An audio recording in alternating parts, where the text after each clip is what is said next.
प्रणाम गोर लागे छिए तो अहाँ सबके पैर छूके प्रणाम करे छिए। सब लोग ठीक छो? यहाँ उपस्थित है हमारे सभी नेता। पहले हम आपका आभार प्रकट करेंगे जो मेरी मां बहनें यहाँ पर बैठी हैं, क्रांतिवीर कर्मी जो युवा साथी हैं यहाँ, और जो इतिहास है मेरा।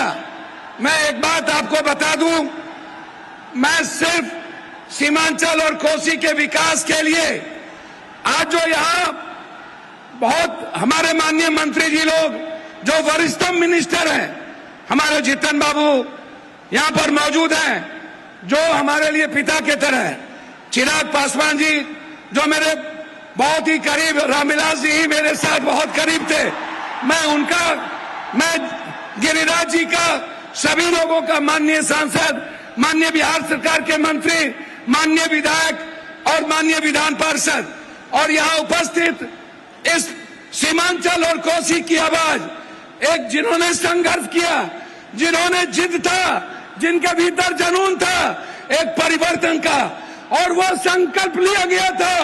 आज वो संकल्प की जीत है, सीमांचल की जनता की जीत है, कोसी की जनता की जीत है, और उसके लिए हम आदरणीय एक ऐसे प्रधानमंत्री जी, एक ऐसे ईमानदार मुख्यमंत्री जी, माननीय नीतीश कुमार जी, माननीय प्रधानमंत्री जी का मैं स्वागत करता हूं।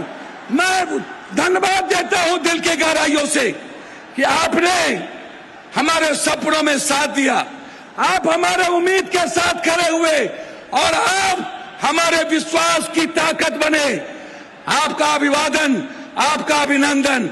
जब जब विकास में आप सहयोग करेंगे, पप्पू यादव विकास में आपके साथ खड़ा होगा, ये मैं आपको वादा करता हूं। मैं सिर्फ 4 बात कहना चाहूंगा।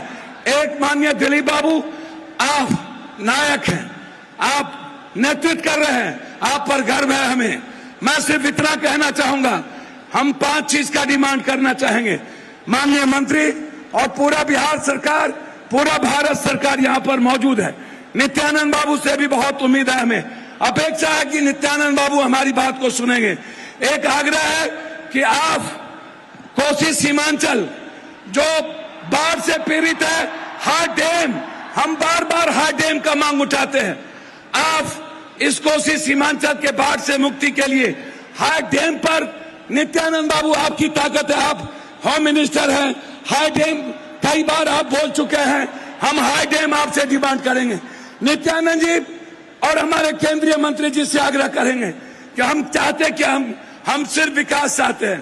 कोसी सीमांचल हमेशा दूर रहा है, इसीलिए मैं आपसे आग्रह करना चाहूंगा, पूर्णिया या कोसी में एक एम्स का निर्माण आपके द्वारा जरूर घोषित हो। यह सीमांचल की जनता एक एम्स चाहती है, ये मैं आपसे चाहूंगा। तीसरी चीज आपसे मैं चाहूंगा, पूर्णिया उपराजधानी बने, पूर्णिया हाईकोर्ट बेंच बने, ये पूर्णिया की जनता चाहती है। मैं बहुत डिमांड नहीं करूंगा, लेकिन यह हमें गर्व होगा कि आप सब लोग इस पूर्णिया की जनता की आवाज के सहयोग बने। मैं इन्हीं शब्दों के साथ एक आग्रह करूंगा आपसे कि पूर्णिया में एक इंटरनेशनल स्टेडियम की घोषणा हो, एक ऐसा स्टेडियम जो भारत में आके खेले। मैं इन्हीं शब्दों के साथ मैं पुनः आपसे यह आग्रह करते हुए कि आपने मखान पर और तिलकुट पर 18% और मखान पर अब 5% आपने जीएसटी लगाया है। भीख मांगते हैं कि मखान जो मेरी ताकत है, आप कम से कम मखान पे 10 फैक्ट्री, और मक्का जो हमारी जीवन की ताकत है उस पे 10 फैक्ट्री, मखान और तिलकुट पर आप जीएसटी खत्म कर दें। इन्हीं शब्दों के साथ आपका पुनः पूर्णिया के धरती पर अपने प्रधानमंत्री जी का एक सांसद होने के नाते, एक बेटे होने के नाते, मैंने राजनीति नहीं देखी, मैंने विकास देखा। नीतीश बाबू और प्रधानमंत्री जी का अभिवादन, उन्हें कोटि कोटि धन्यवाद। पूर्णिया की जनता की ओर से उनका अभिवादन, अभिनंदन, स्वागत। बहुत बहुत धन्यवाद। मैं आपको प्रणाम करता हूं। बहुत बहुत बहुत धन्यवाद पप्पू यादव।